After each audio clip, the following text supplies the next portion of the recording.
Between President-elect Donald Trump and the local union leader for Carrier. Yeah, the two apparently went head-to-head over a recent deal to save hundreds of jobs from going to Mexico. But as our Matt McCutcheon tells us, this all started as a fight over numbers. Right, Matt? Good morning. Yeah, there's a bitter battle, as you mentioned. What started as a correction quickly boiled over. Now, here's the backstory in all of this. Chuck Jones is the president of United Steelworkers 1999. He says he was only trying to correct Trump on a few of the statements he made about how many jobs were being saved.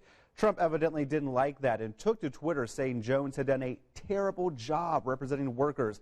But he didn't stop there. He added this to the fire, saying in part, quote, "If United Steelworkers 1999 was any good, they would have kept those jobs in Indiana." Well, these tweets, as you might imagine, follow an interview with Jones published earlier this week in the Washington Post. In it, Jones says and even uses the L word, lies, when the president-elect visited the West Side plant and said 1,100 jobs would be saved. He then explained the numbers, breaking down those numbers during a live phone interview on MSNBC.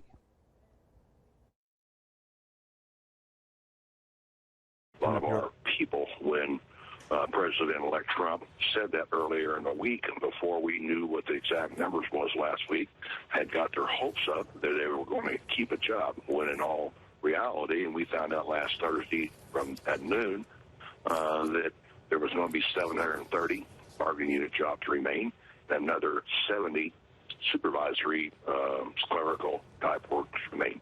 But he was wanting to count in the 350 research and development jobs that the company, when they made the announcement in February, were staying here in the city anyway. Jones also released this statement to Eyewitness News saying in part, quote, "If I am to blame, I wear it proudly because our people are making a living wage. We cannot compete with $3 an hour in Mexico." So as you can imagine, this, Ben and Julia, is really igniting a firestorm online and Twitter this morning.